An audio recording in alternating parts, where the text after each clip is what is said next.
Hey everybody, wanted to get started on this second lesson from chapter 7, 7.1.2. And again, using the ebook or the physical book, you can go by these lesson numbers, 7.1.2, okay?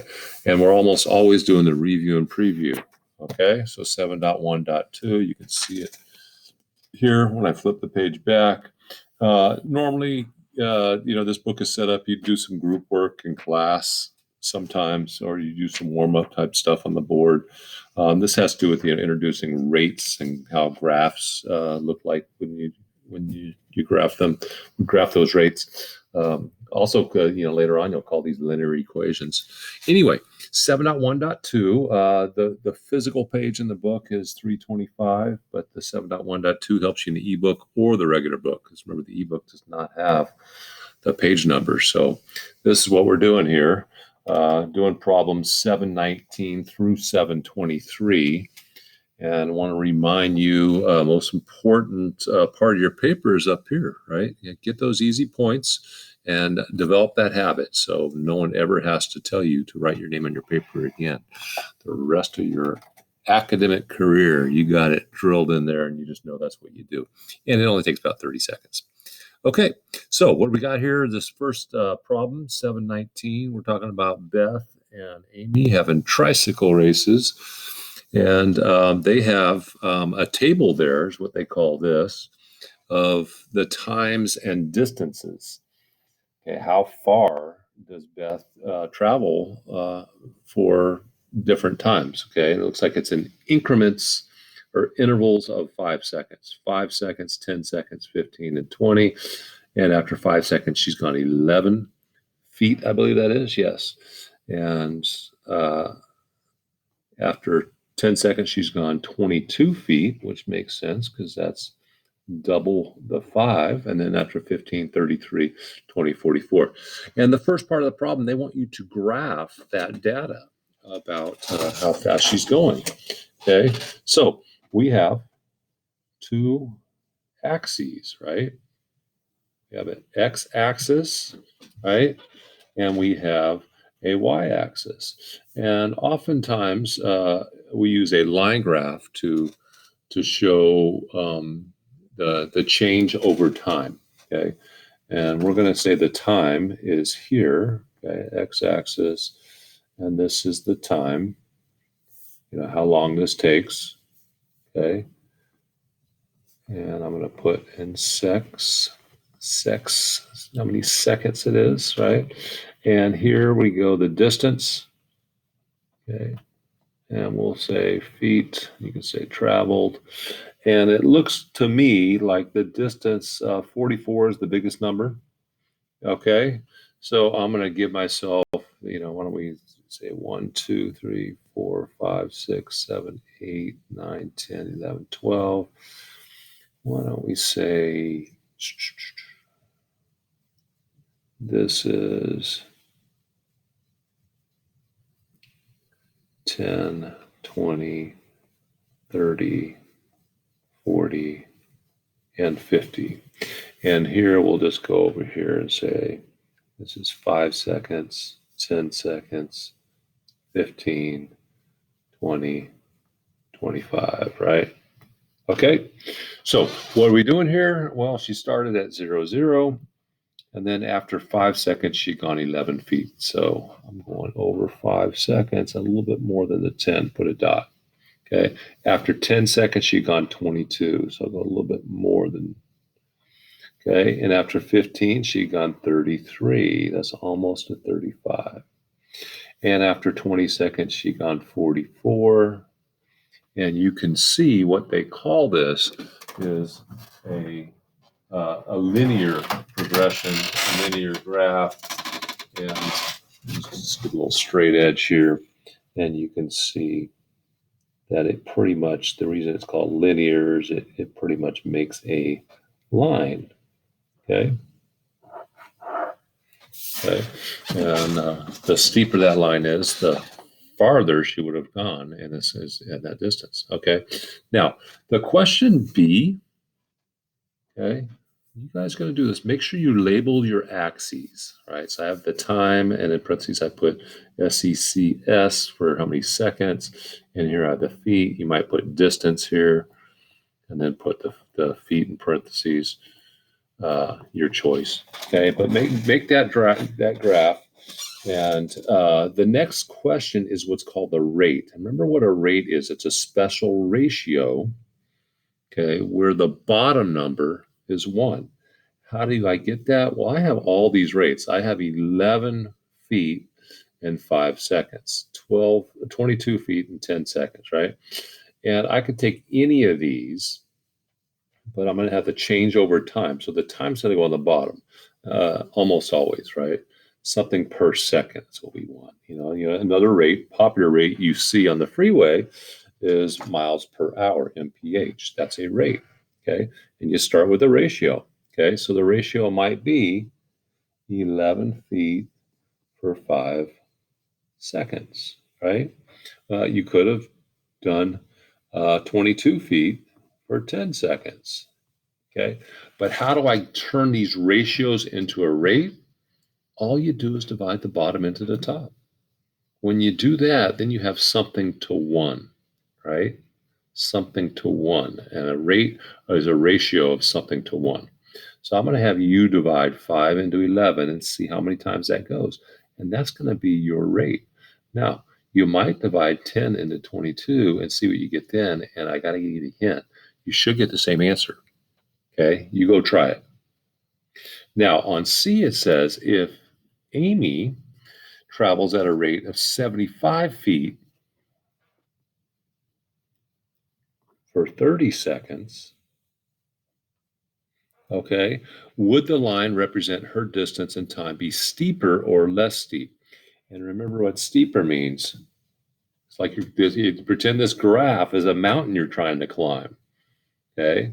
And if it's more like this, that's steeper. That's harder to climb. This would be less steep, okay? And that ends up being a smaller rate, just so you know. So you're going to try to figure this out, and I'm going to let you do that. Now, remember, when it says explain your reasoning, don't skip that. Okay, I know a lot of people are like me. I didn't like to write. My handwriting wasn't great. And those questions, it's like, oh man, I like math. I like figuring out answers. I don't like to explain. Okay, now we're not making you explain to give you more work. We're making you explain because this is one of the ways that you really make it stick in your brain. Okay, if you're able to explain your reasoning, it sticks in your brain better. Okay, so it's a great way to learn. Don't avoid that, please. Okay, all right. Next question, 7.20. We have a rectangle, and the area of that rectangle is 8 1/4 square inches. Okay, and it says at the bottom of this rectangle is 4.5 inches.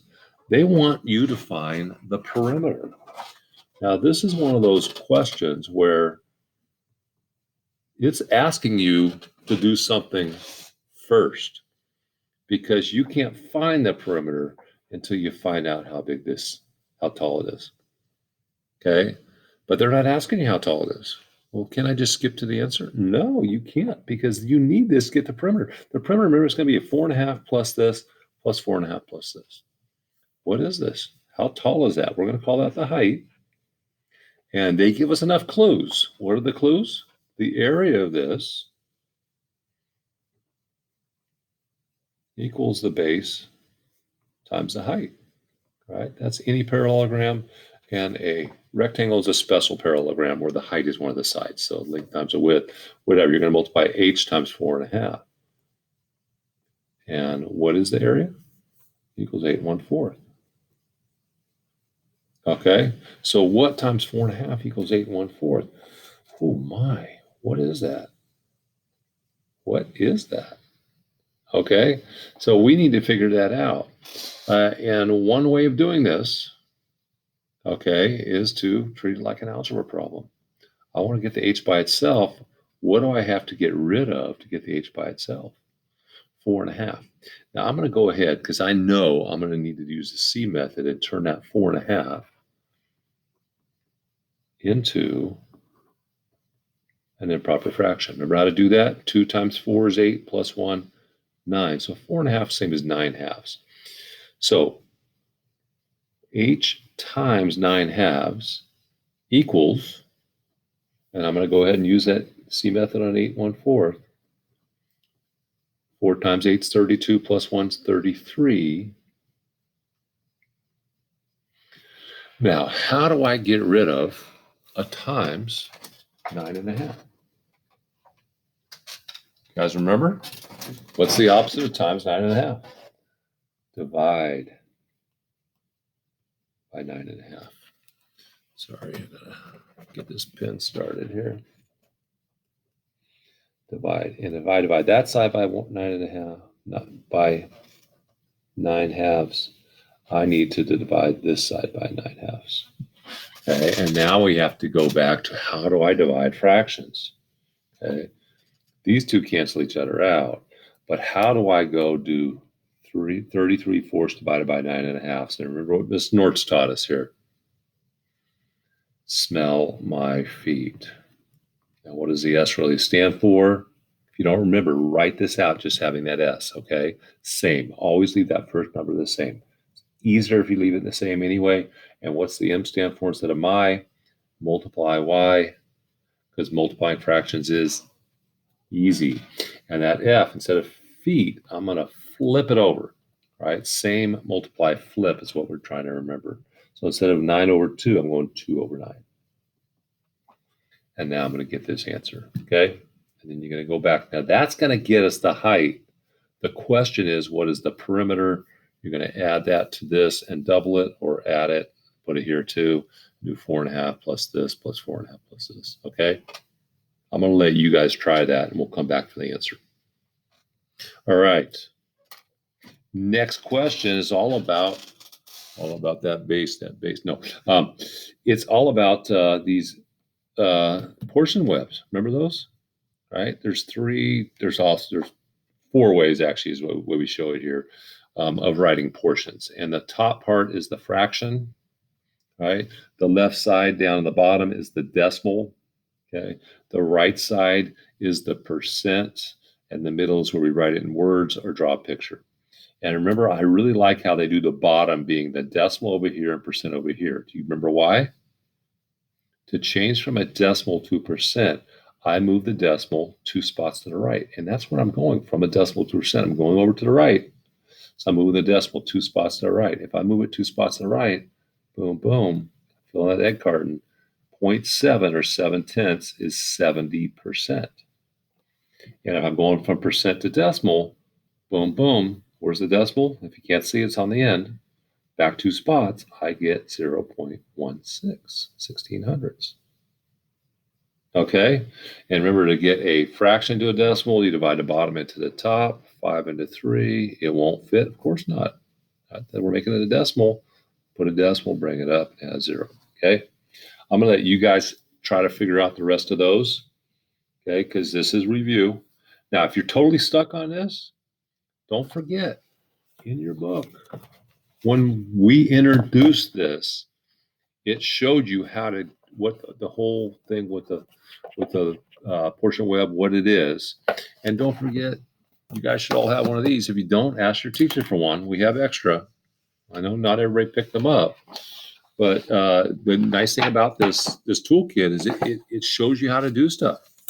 Okay, and on page 30 in your toolkit, it shows you how to go from decimal to percent, from fraction to percent, from decimal to fraction. Well, it shows you all the different ways that you have one of the numbers, how to get the other ones. Okay, try that. Look it up. Ask your teacher for one if you need one. Okay, but you're going to try those on your own. Okay, all right, 7.2.2, 7.22. What does it do? It says to simplify these expressions. Well, there's a whole bunch of numbers. What do you got? You want to write it as one number. Now, what are these problems really showing you or asking you? They're trying to find out if you know how to do the order of operations. And remember how the order of operations, when I say, order of operations, okay? And my shorthand is the first thing takes cuts in front of everything is the president, or parentheses. And they can be normal parentheses. They can be the fancy ones. They can be the big brackets, any grouping symbols. You're going to do anything like that first. Takes cuts in front of everything. What comes second? Well, the second level is going to be the exponents. And remember what is the opposite of squares is square roots. So I'm writing exponents and square roots. Get rid of all those next. Now, none of these problems have that. So not worry about that. You're worried about the parentheses. Now, the third level is, and I always do dividing and multiplying. Okay, and it can be division symbol like this. It'll also be like a fraction. That's a division symbol. It can also be a big dot. Now, you have both dividing and multiplying. You're going from left to right. But last, you got to get rid of all the multiplying and dividing before you do any adding or subtracting.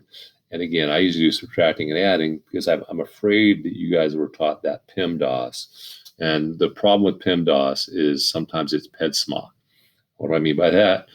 PEMDAS is parentheses, exponents, multiplying, dividing, but it could be dividing and multiplying. Whichever one lines up first goes first. And it could be subtracting and adding instead of adding and subtracting. Whichever one lined up first goes first. Okay, so what am I doing first in this whole problem here? I got one set of parentheses. I gotta do that first. Okay, and I recommend when you solve these to solve these one letter at a time. Don't be afraid of writing some more. So 5 minus 2 is 3. Now, what's that 4 on the outside of parentheses doing there? That's going to be multiplying. What's that dot means? That means multiply. So what am I doing next in this problem? I'm doing this and this. And I'm going to go ahead and put a time sign there. Okay. And I solve it step by step going down, and I circle my answer at the bottom. I recommend you do it that way. It'll really set you up with some good habits before you get to algebra. Okay. I'm going to let you finish that. And I'm going to let you do the rest of these. Write them out and follow these steps, okay? And it wouldn't kill you to write this on your paper, right? The more you write it, the easier it is to get it stuck in your brain, okay? And again, give yourself room to solve it layer by layer. Don't be afraid to write a little extra, okay? The last problems you have here, a little room for D here, is 7-23. And all we're doing here is your calculator figuring it out, okay? Here I got to multiply decimals, and remember, multiply fractions. And what do we say about multiplying fractions? It's easy. Why? Because you're going straight across the top, straight across the bottom. Sometimes you got to simplify when you're done, and sometimes you can cross cancel and simplify before you start. Now, what does of mean in math when you see 12% of 32 and 8/10? You remember what of means? Hopefully you remember. Write the word of and then put a big X through it for times, okay? When you see both of those together, you remind yourself what it means. Just like this next one, 27 and 4/10 parentheses and 200 parentheses. What does that mean? That means I'm multiplying those two numbers. I'm going to put a big dot there. And the last problem is 2 2/3 times 3/11. And the hint I'm going to give you there is go ahead and turn this into an improper fraction first. Okay, 3 times 2 is 6, plus 2 is 8. 3 2/3 is 2 2/3 is the same as 8/3 times 3/11. Okay, and when we come back and go over these answers, I'll remind you how to do your cross cancel to make that a little easier. Okay, all right, you're started, right? You got most of this done already. Go ahead and finish, and we'll check answers tomorrow. If you need help, take advantage of your teacher's office hours. Okay? All right. Have a good one, everybody.